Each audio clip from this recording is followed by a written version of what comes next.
Hi guys, எல்லாருக்கும் வணக்கம். இன்னைக்கு சினிமா கமெண்ட்ரியில் பரம்பொருள். ஸோ இந்த ஒரு படம் ரொம்ப நாள் முன்னாடியே வந்துருந்துச்சு. கிட்டத்தட்ட போர் தொழில் முடிச்சதுக்கு அப்புறமா சரத்குமார் வேற லெவலில் படங்களை பண்ணிட்டு இருக்காரு. கிரிமினல் அப்படின்னு சொல்லிட்டு இன்னொரு படம் கூட இருக்குது. கௌதம் கார்த்திக் கூட நடிச்சிருக்காரு. ஸோ அதே போலீஸ் கெட்டப்ல ஒரே ரோலை வேற படங்களை வேற மாதிரி பண்றதுக்கு தலைவனால மட்டும்தான் முடியும்.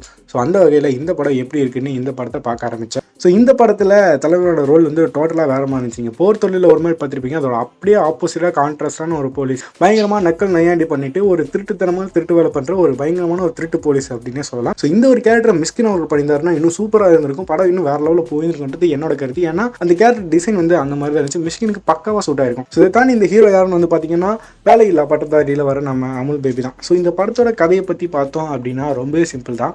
ஒரு சிலை அது வந்து இவங்களுக்கு வந்து கிடைக்குது. அது வந்து பல கோடி போகக்கூடிய அந்த சிலையை விற்கிறதுக்கு ஆட்களை வந்துட்டு இந்த திருடனும் இந்த போலீஸும் சேர்ந்து தேடுறாங்க.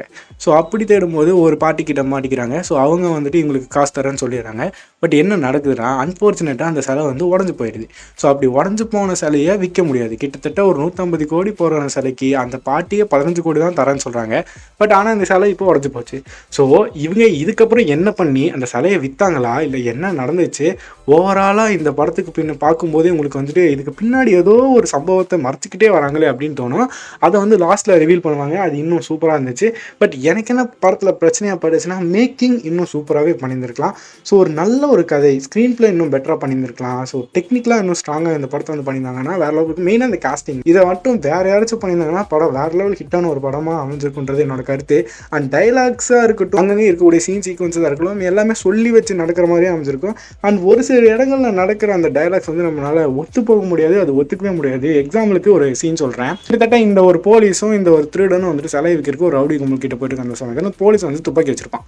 ஸோ அதை பார்த்துட்டு இவன் போலீஸ்னு கண்டுபிடிச்சி இவங்க எல்லாரும் சண்டை போட்டு முடிக்கும்போது, சார் ஏன் சார் துப்பாக்கி எடுத்து வந்தீங்க, அதனால தானே பிரச்சனை வந்துச்சு அப்படின்னு கேட்டால், டேய் அது இருந்தாட்டா நம்மளை காப்பாத்துச்சு அப்படின்னு நான் சொல்கிறேன். எனக்கு புரியவே இல்லை என்ன லாஜிக்கு. துப்பாக்கி தான் காப்பாச்சுனா துப்பாக்கி அங்கெல்லாம் பிரச்சனையே வந்திருக்காது. ஸோ இந்த மாதிரி படத்தில் நிறைய இடங்களில் இந்த மாதிரி விஷயங்கள் வந்துட்டு போகும். அண்ட் ஹீரோயினை வந்துட்டு ஹீரோயின் யூஸ்வலாக என்ன ரோல் பண்ணுவாங்களோ அந்த மாதிரி சிம்பிளாக சட்டிலாக யூஸ் பண்ணியிருக்காங்க. அந்த ஹீரோயினுக்கு உண்டான அந்த விஷயங்கள் எதுவுமே இங்கே ஒர்க் அவுட் ஆகலை. படம் முடிஞ்சு எல்லாம் எணிச்சு போனப்போ லாஸ்ட்டாக அந்த ஒரு விஷயம் வந்து நடந்துட்டு இருக்கும். ஸோ எதுக்குன்னு எனக்கு புரியவே இல்லை. ஸோ ஓவராலாக சரத்குமார் மட்டுமே ஒட்டி இந்த படம் நடக்கிறதுனால, ஸோ அவரை ஃபோக்கஸ் பண்ணி இருக்கிறதுனால அந்த கேரக்டரும் அவங்க க்ளீனாக எக்ஸ்ப்ளோர் பண்ணாங்களான்னு கேட்டால் அதுவும் ப்ராப்பராக பண்ணலை அப்படின்னு தான் நான் சொல்லுவேன்.